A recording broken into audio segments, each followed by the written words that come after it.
Good morning, friends. Can I just acknowledge that bumper videos are sometimes weird and they feel a little bit like walk-up music for a batter. It's like, okay, once the music stops, they're going to throw the pitch. Okay, anyway, that was a sports reference for some of you.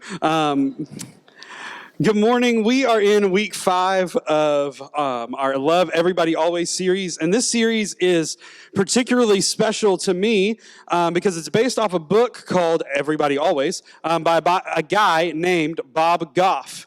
And why that is significant to me is that Bob Goff is like my number one man crush in the world and the person that I strive to be. Like, I love Bob Goff. And I was super excited. We set this up months ago. We were going to do this series, and so excited to preach during it because it's like my favorite guy and my favorite book. And I was so excited until I started writing this message.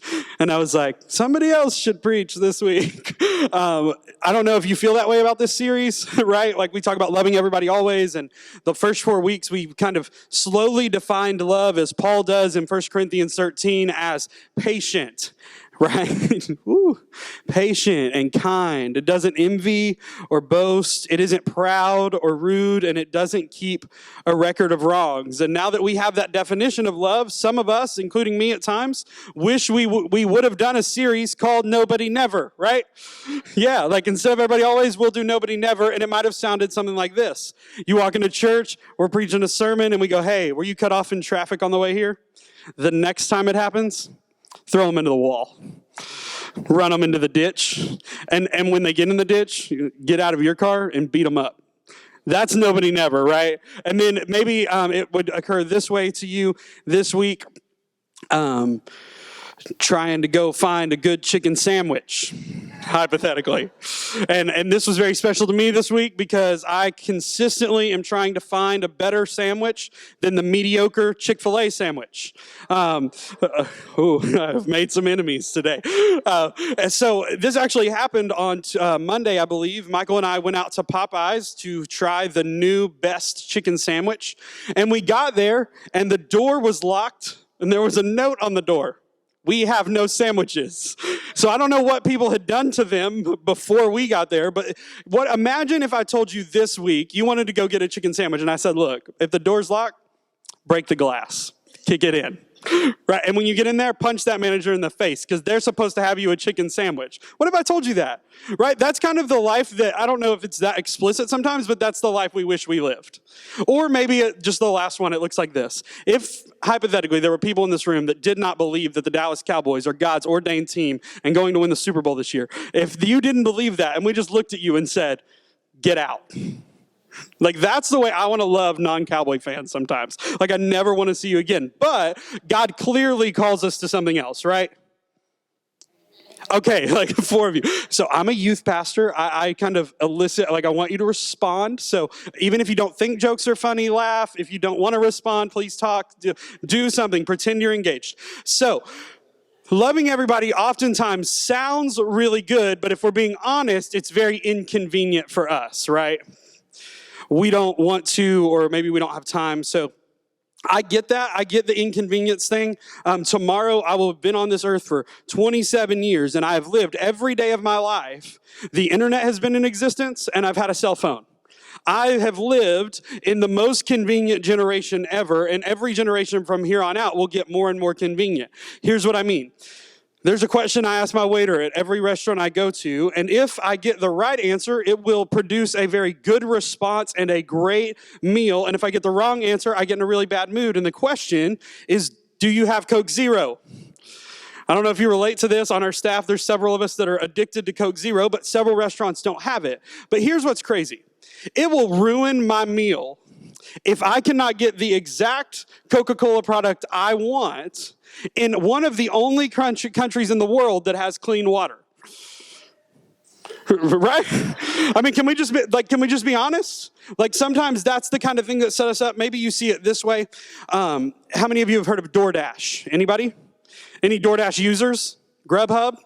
Uber Eats? Anybody? Oh yeah, I got some friends. So here's what's crazy about DoorDash. It was less than 100 years ago, and currently on the other side of the world, where if you wanted to have dinner, you had to work all day to go make your dinner. And now, right now, if you were looking at my shirt and you were like, I would really like some queso, you could right now pay $7 to have Taco Bell delivered to you in the middle of this service. That is a thing that could happen. Now, can we just acknowledge something? $7, you could have half a Taco Bell. Like, just go to Taco Bell and spend $7 rather than somebody bringing it to you. But here's what's crazy about that. DoorDash has created this culture where, and I've done it, so I'm not like ragging on y'all like I am one of you. You can sit in your house on your couch, type in hit a couple of buttons. Somebody will knock on your door, some magical human being that has prepped and delivered your food. You'll knock on your door, you'll open it, and I don't know about you, this is how it works with me. You crack the door, they have a brown bag, they slide it through the crack of the door, you go, thank you, grab it, and then shut it and lock it, right? Anybody? Yeah, okay. That's what I do. So, but how weird is that? That's how we've convenienced ourselves out of relationship with people. Now, if that wasn't enough, I looked up some new inventions this year that we have. So we're just going to look at a couple this morning. This one is interesting. It is a backpack with an anti-theft password lock, a headphone jack, and a USB charging interface. Now, here's the thing. Imagine this in a few years. Parker, you come home from school, and your mom's talking to you about your homework, and she says, now, son, before you go to bed, make sure you charge your backpack. That's a thing. That's a thing we're moving to so that we could have convenience to our phone all the time. The next one is this, and this will change my life if this really comes out. Because look, sometimes you can eat the family-sized bag of chips in 2 sittings, not just 1. So for me, you get to the end of the first sitting, and you're like, this will reseal the bag and not make my chips stale. Anybody in on that? I am. Yeah, come on. So this one is very important. So me and my fiance have a constant argument, and she's not in here, so I can say this, and I'm right. And they're about these Nike slides that I have, and they are the most comfortable shoes ever created, and I love them, and she hates them. They have ended up in the trash. They have ended up hidden in my apartment. They have ended up all sorts of places because she is trying to get rid of them. But these are cool because these are fanny pack slides. So not only can I wear the most convenient, comfortable shoes in the world, I can just put my phone and my wallet in them. So I don't even have to hold it. I just walk around with my shoes on. And then I think there's this one. So this is great for parents. I was thinking about this even during the last service. My mom, she used to buy ice cream at the grocery store, and kids, teenagers just relate to me. You go to the freezer and you see it and you go, I know that's mom's. I know that's mom's. And then 3 weeks later, you're still going to the fridge going, it's still there. I'm just going to eat it. And then just without fail, every day you eat it, mom comes home and goes, I just had the worst day at work. I just want my ice cream. And they go, and you have eaten it, and you're the worst. So moms and dads, you can get an ice cream that locks. So your kids can't get into it, and you can have your ice cream whenever you want. Isn't that cool? And then the last one is really cool, and it's just this little device. So this device will be able to translate 24 languages immediately. So anything that said, you just hit the button and it tells you what it says. Now, how cool is that?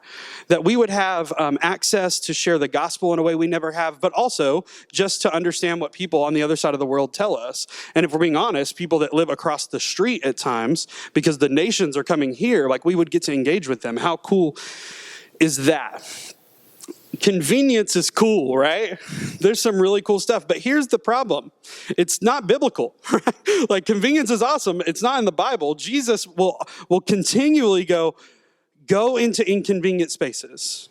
Go into places that challenge you. So this morning, we are going to talk about loving everybody always when it is inconvenient for us. And we're going to define inconvenience as this: trouble or difficulty caused to my own personal comfort. And I think when we see inconvenience, as we see loving people as inconvenient, we often see it for 2 reasons. The first one is this: I don't have time. Anybody ever said that this week? Yeah, lots of us. I don't have time. So this is the point in the message where I will acknowledge something. I'm a 26-year-old, for now, single man with no kids. So I understand my life is not near as busy as yours, and there's a good chance that in 5 to 10 years, I will have to stand back on this stage and go, I was wrong. It's very hard.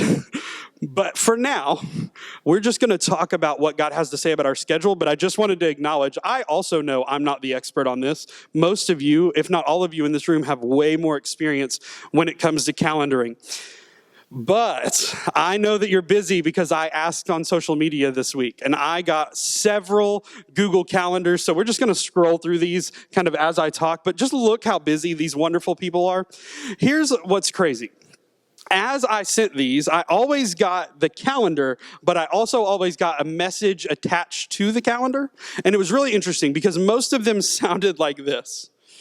Wes, I am so busy, and this overpopulated, incredibly stressing Google Calendar doesn't even include my 12-hour workday or my 35 soccer games this month. Anybody relate to that? But like, it doesn't include this, and it doesn't include that, and then it often, like, it almost sounded like a competition. Like, Wes, you posted this so that I could prove to you how busy I am. No. That was not the point. The point is this: we all live busy lives, but could we please stop wearing our busyness as a badge of honor and just engage with people across from us? So I think oftentimes we use our busyness, we use our calendar to actually shield us from relationships. This is how it looks for me. You walk into a room full of strangers, and what do? Yeah, absolutely. You pull out your phone. And then maybe just me, I've done this several times, no shame here. You see somebody and you're like, ooh, that is a person I particularly do not want to engage with today. Hello? Like, there's nobody on the phone, but we're going to pretend there's people on the phone so I don't have to engage in a relationship. And actually, what we've done is we've let our busyness and let our attitude of busyness shield us from relationships with people. And here's what happens on the other side of this. Then we say we feel lonely. So maybe our busyness problem also is linked to our loneliness problem, because we've busied ourselves away from the very thing that we're called to, people. And that's what the Bible will tell us, but also psychology. I was reading this study this week. Busyness, psychology says, leads to emotional exhaustion, depersonalization, and a reduced sense of personal accomplishment. That sound like a great life? No, right? Nobody wants that. So actually, rephrased, science will tell you this, that the more busy that you are, the less you will feel like you have a purpose, the less people you'll engage with, and the less emotional bandwidth you'll have to engage with people. So if you've reached the point in your schedule where you go, but I don't have time for people, can I just lovingly tell you, you've put things that are less significant on your calendar. And we've got to make time for people, because in Ephesians 5, it says, be very careful then how you live, not as unwise, but as wise, making the most of every opportunity, because the days are evil. So this morning, to illustrate this, we're going to evaluate Wes's calendar in front of the whole church. Isn't that exciting? But what I would love for you to do is do this week. Just take a time inventory. Where does your time go? So we're going to do this, okay? So there's 168 hours, total hours in a week. For Wes, it looks like this. Work is 50 of those hours, 50-ish, right? Sometimes it's 40, sometimes it's 60. We'll just go 50. Sleep, almost as much time because it's important. Make sure you sleep. Then talking or time with Caitlin. So she lives in Arkansas, so oftentimes like our time is like FaceTime, but like this weekend she's here, so that's cool, so we talk. Eating, let's be real, right? We got to have time to eat. So 10 hours of eating. 10 hours of bathing. Now, this is not just like bathing. This is like get your makeup done, get your hair done. It takes me a long time. Get those things done. Now, football, to be clear, this is not playing football. This is watching football. 12 hours, and I know that that's the exact same amount of hours that I'm spending with my fiance. I'm in premarital counseling for that. Then travel, 8 hours, live out in Wiley. We can stop being so vulnerable there, media guys. Video games and social media. So this, for me, plays out this way. It's the Facebook hole, right? You watch one video at 3 o'clock in the afternoon, and then you look up, it's 10. You're like, whoa, I watched a lot of videos this week. And then I think total hours used, 159. It's actually 161 because 2 hours a week I spend at Sonic Happy Hour with Michael Clements. And lots of you have seen that on social media. Like, we hang out there. So what we're saying about my schedule is this, is that there are really 7 to 9 hours left for time for people. So what I'd love for you to do is just to look at your calendar and go, how much time is built into here for people? We've got to have margin in our lives for people. And oftentimes, people will do this time inventory, and you end up with more total hours of activity than total hours in a week. Can I tell you, that's impossible.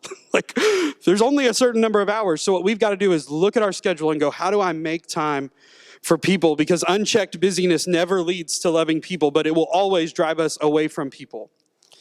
And maybe your problem isn't that you're busy, because some of y'all are looking at my calendar going, that sounds like the life, right? That sounds awesome. 8 hours of video games. But maybe it's just that you don't want to. Can we just have vulnerable people in here to go, maybe I'm not that busy, I just don't want to love people? Yeah, I get that.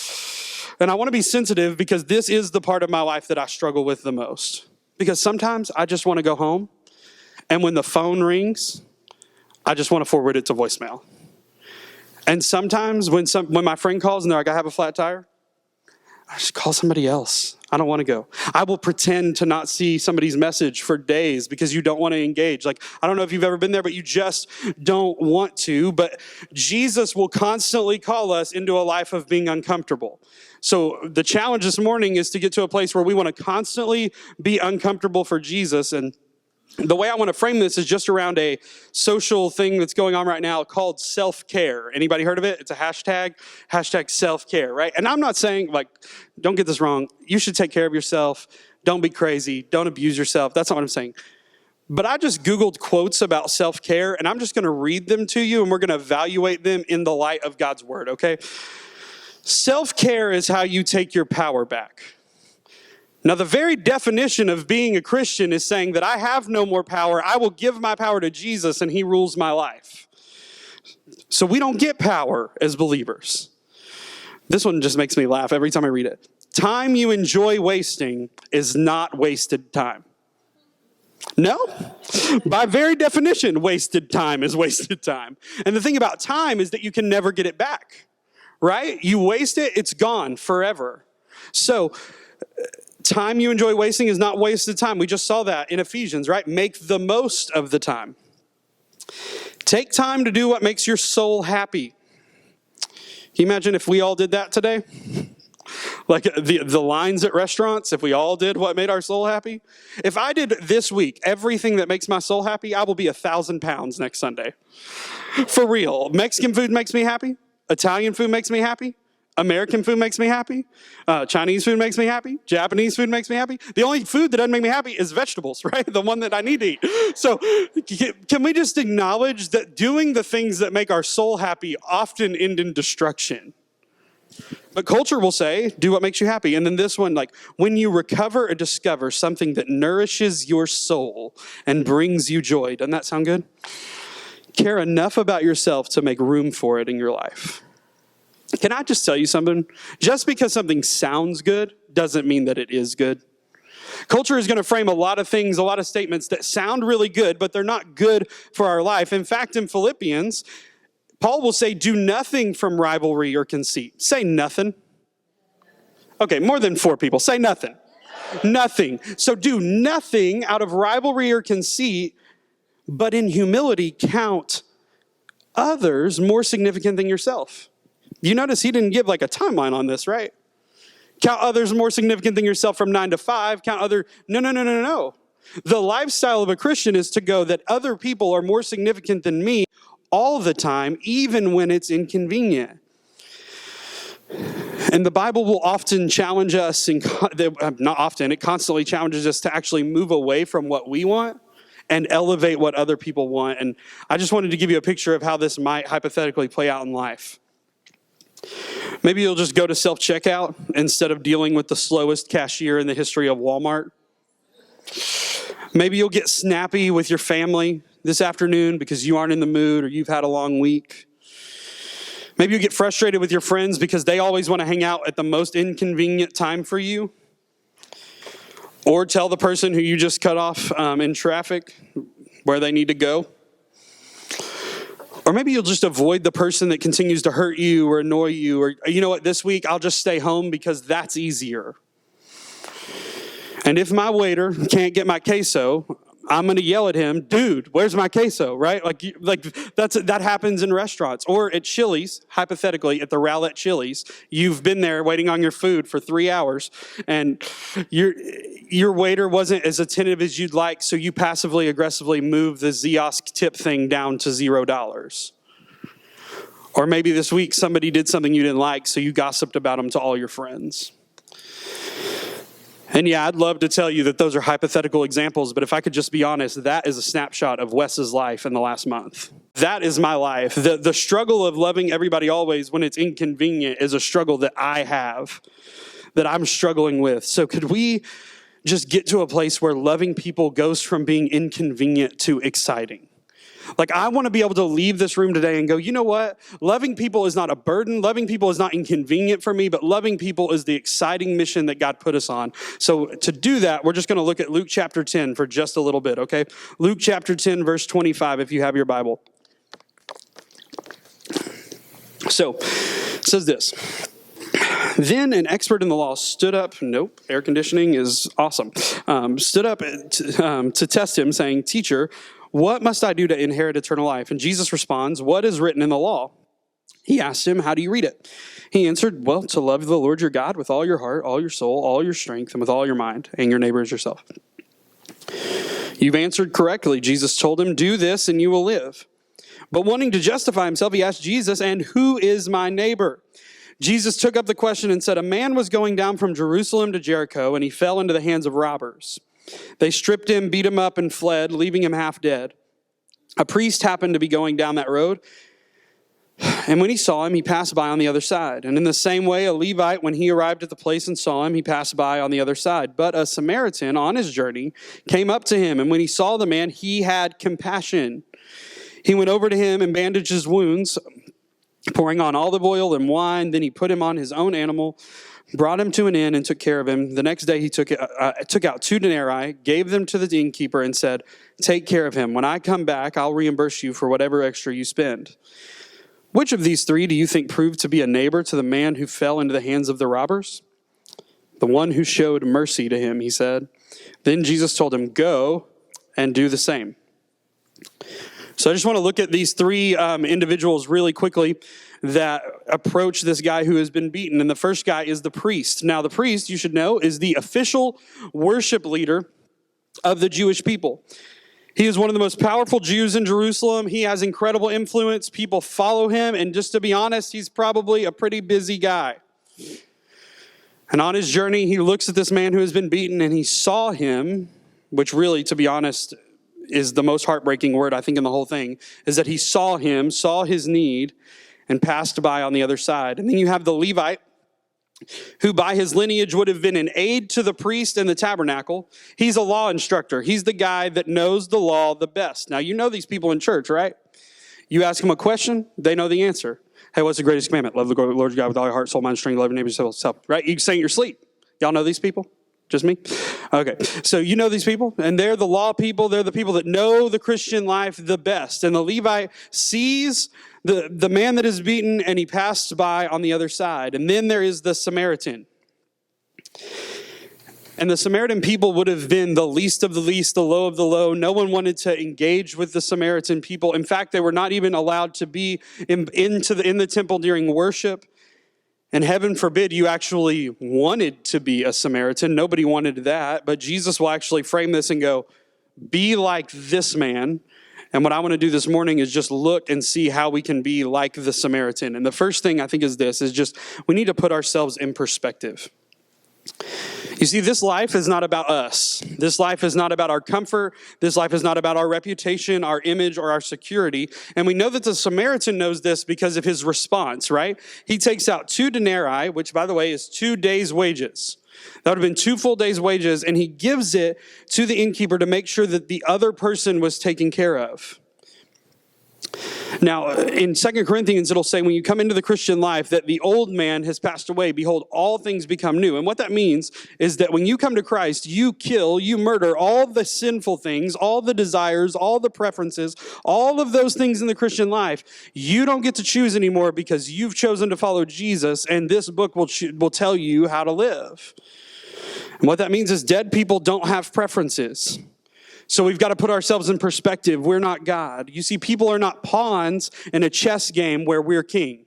And I think sometimes we see life that way. We walk into our work and we go, look, today is about me, and how this person acts, how it affects me is the best way to do this. And we got to kill some pawns off to make sure I have a good day. That's the way we're going to do this. You see, but the Christian life is a life where we go, we're going to link arms and be on mission and live on mission together for the loving King that we serve. And you may still be going, no, Wes, you don't understand. I don't have time. You haven't seen my schedule. Well, the truth is, I did see some of your schedules, but I don't have time. Can I tell you, we can't afford to not have time. The most important thing that we have been trusted with as Christians is the responsibility to share the gospel and to love everybody always. And one day we will stand before God, and we cannot footnote why we didn't love people. God will not be interested or entertained by our excuses, but he will want to know if we loved people well. And I think if we want to understand perspective well, you just look at 1 Peter and he says that you're a chosen nation, a royal priesthood. And in 21st century language, here's what that means, is that when people would see believers, they would see Jesus. That the moment they see you, the way that you interact with your family, the way that you interact with them, they would go, man, I want that. And what that is Jesus. And what's cool is if we get that perspective, our home's not about us. Our school's not about us. Our work's not about us. Can you imagine this week if every day you woke up and you decided today is about showcasing the love and the grace of Jesus Christ? That every encounter, every text message, every phone call, every Facebook message, every email wasn't about what was best or most convenient for me, but was about how am I going to further the kingdom of God with this person? Think about how different life would be this week. Different in your home, different in your school, different in your work. The second thing after you get a right perspective is we just have to have compassion. Colossians 3, it'll say to clothe ourselves with compassion. We see the Samaritan has compassion. It literally says it in the text. And I was trying to think of ways to illustrate this, and I just came to the conclusion of it's just like Nike, just do it. Like at some point as a Christian, you just have to choose compassion. I'm going to choose to have compassion on other people. But don't wait for a plan to go love people. Just go love people. Here's what I mean. We talk about loving everybody always, and there's some people, including me at times, that are just like, you know what? Then I'll go feed the homeless. And this Christmas, I'll adopt a kid off the angel tree, and I'll go work in the food pantry. And I'm not saying those things are bad things. I'm saying those things are events on a calendar and not a lifestyle. But the Christian life is actually going to push us to live a lifestyle of compassion because people are not projects. People are not events. People are souls that are in desperate need of Jesus. And if we believe what this book says, that every person that is born separated from God. And if they don't encounter Jesus and come into a relationship with him, they will spend eternity apart from him. That should break our heart. I remember in Bible college, my freshman year, we were sitting in a class and my professor leaned over the little teaching stand he was on and he said, when was the last time you shed tears over people that were lost in your life? Because if we actually believe that this book is true, there are people all around us that will die and spend eternity separated from God, and that should move us towards them.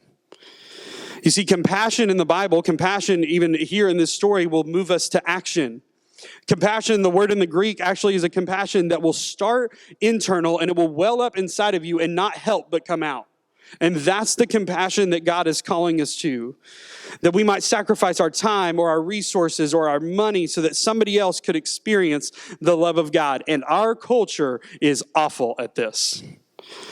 In fact, we were talking this week in the office, there is a youth sports referee shortage in our country. 80% of youth sports referees quit after 2 years. Could you take a wild guess as to why youth sports referees might quit? Parents, yeah, us, right? I mean, there's people in this room. There's tons of people in this room. Our kids play sports. I'm a youth pastor. We have several kids that are starting like varsity football players. So you go support them or you go to drill team things or I don't know, what other sports? Football. That's the only sports on my mind right now. But you go to these things and there's these people in this black and white stripes that we pretend are like robots. But they're people. They're people in need of compassion. Now, let's just be real. Some of the calls that happen in youth sports are some of the worst calls in the history of sports. I'm a huge sports fan. Sometimes they get it wrong, and sometimes they get it way wrong. You don't think they know? We don't have to tell them. Have compassion. So I think there's two solutions to this. One, stop talking to the referees. That's one, right? Like when you go, could you just be loving and just go engage like a believer, even in some of the worst decisions, worst calls? Or here's the one that I like better. Like Rowlett Youth Soccer Association this season. We're just going to have the Crossroads referee squad. Let's just all go to referee school and let's just go love kids and love parents really well and just go showcase Jesus to our community. Like it's literally a way that you could engage your community, love everybody always, and you could be a consistent referee for this awful problem that we're having in our culture.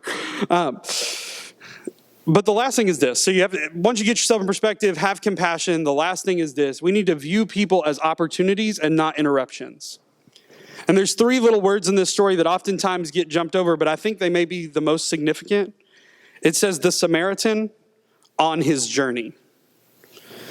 You don't go on a journey without a destination, right? Like this guy has stuff to do. Anybody feel that way? You're like, I got stuff to do today. Wes, stop preaching. So you got stuff to do. And this guy has stuff to do. And it says on his journey, he stopped. And here he could have been so focused on what he had to do that he missed an opportunity that changed this man's life. I saw this illustrated for me in Africa really well, but before we get there, we have to address something here. How many of you have a Ring doorbell? Anybody? Yeah, lots of the room. Okay. I'll be gentle. So the Ring doorbell, its purpose, I get it, I get it, but kind of its unintended purpose has resulted into this. Your Amazon guy is delivering your package, and he shows up to your door, and he rings your Ring doorbell, which is a really dumb name for a doorbell, but he rings the Ring doorbell, and you, 4 feet from the front door, pull out your phone to see who's there, and you're looking at your phone, and you're like, yep, it's the Amazon guy. Mm-hmm. Okay, he's still going to stand there? Okay, he put it down. Okay, he's gone. Go, get it, shut the door. Right? That's how we function with those things. Like, heaven forbid we actually open the door and engage with people, right? So that's kind of how we view people, even at our front door, as interruptions. I remember as a kid, before the Ring doorbell came out, the way we did this was somebody would ring the doorbell and we'd go to the kitchen and then you do this really weird pose you never do any other time in your life. And you're like, who is it? And then it's somebody you don't like. I'd never forget, my mom said, turn off all the lights and pretend you're not home.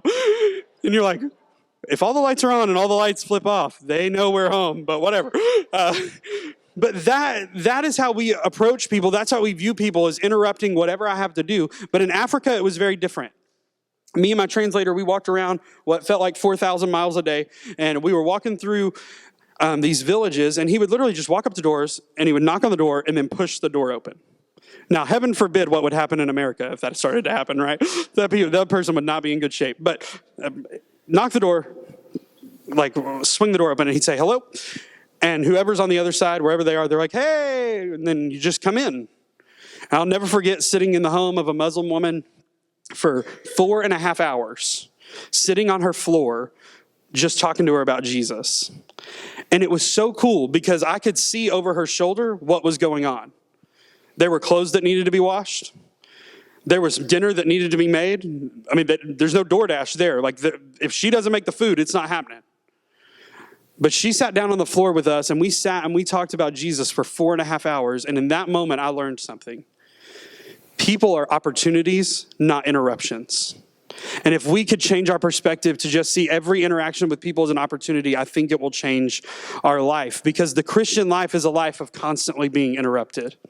You see, there are events on your Google Calendar this week you don't know about. God has orchestrated divine appointments even today that after you leave this place, you don't know that they're going to happen. And the question will be, will you bow to the God of your Google Calendar, or will you bow to the God who loves you more than anything and wants you to engage with people? Will you have space to stop and engage with the people that God puts with you? It may turn out for you this week this way.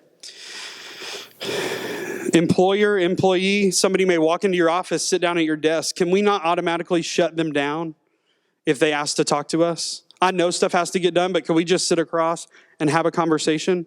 At work, could we focus less on what we do and more on who we do it with? Could we outlaw self-checkout? Yeah, I hear it. Here's the thing. I've done this for 2 weeks because I did not want to show up and go and be the guy that goes to self-checkout and then asks you not to. Without fail, when you leave church and you go to the grocery store today and you say, Wes said not to do self-checkout, we're going to try it. You will get in the longest line with the slowest cashier, and the coupon lady will be in front of you. Okay? And that will happen. That will literally be how it happens the first time. So could you just commit in that moment that you're just going to engage with the people in line? Make jokes. Talk to the coupon lady. That's what I did. Oh, that's cool. You have so many coupons. Can I go in front of you next time? No, don't ask that. But seriously, just try it. Just engage. Put your phone down for a time and engage with people. If I could be honest, I'm addicted to this thing. Maybe you are too. But what I had to do was find space in my life. Find a space where your phone's not an option. Now, I did this in a really kind of unintentional, weird way, but in the student ministry building, we now have a ping pong table. Turns out, you can't play ping pong and be on your phone. Goes bad fast. So what I've done is every once in a while during the week, I'll just go over there with a couple of students and we'll be hanging out and we'll be playing ping pong. It can't be on my phone, so it's down, people are messaging, whatever. But I'm just talking to this person across the table. And now, without a few times, this is what's happened. So we'll be playing ping pong, and then I'll look across the table, and tears are rolling down the person's face across from me. And they'll go, Wes, I have to tell you what happened at home this weekend. Or we'll stop, literally, the paddle will hit the table, and somebody will say, hey, can we just stop playing? Can we go sit down and just have a conversation about what God's doing? Could we find time to just disengage maybe with our telephone and start to engage with the people that are in the room? And I think God is ready to rock our world. It means no more drive-throughs. Ooh, that was hard. I went through a drive-through on my way to church this morning. Right? How do you get a drink? Pay for your gas inside. No more road rage. Turn off Netflix. Sit down and have a meal with your family. That's one of the things I admire about my fiance's family so much is that every night they sit down at the table, sit across from each other, and we have conversation. And no phones are allowed. And we're all adults. There's just a rule that we're not going to engage with our phone. We're just going to engage with the people. Do that. So the way that we do this is, the way that I want to challenge you is this, to love people 3 minutes at a time. Here's what I mean. And you should love the people that you're with all the time really well too.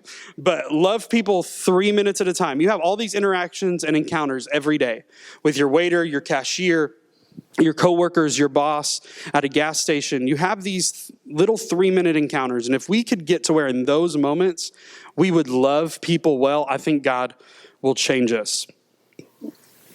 But we've got to point people to Jesus and stop pointing people to our opinion. Stop giving your opinion and start giving grace and love to people. And I know there's looks on people's faces in this room right now and no, Wes, you don't understand. I got an excuse. Well, I'm going to address 2 of them really fast. One of the excuses is I'm an introvert. Now, as someone who has functioned as an introvert for a long portion of their life, there is a way to train yourself to talk to people. Do that. Try it.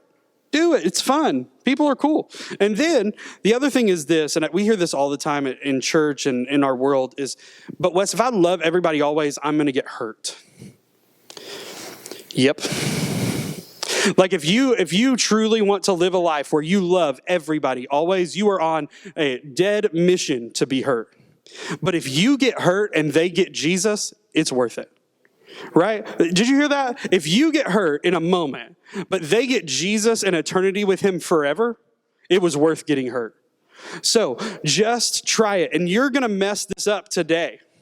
If you try it today, you're really going to mess up today. When you're in that line, that grocery line that I'm predicting for you with the coupon lady and the lots of people and the slow cashier, you might today go, I don't have time for this, and throw your basket and walk over to self-checkout. And that's okay. Just do better next time. Just engage with people next time. It's all good. You're going to fail, but just try it. Because if you decide to love people 3 minutes at a time, it will change your week. And if you commit to it over a lifetime, it'll change your life. And maybe you'll get a front row seat to watching Jesus miraculously change somebody's life.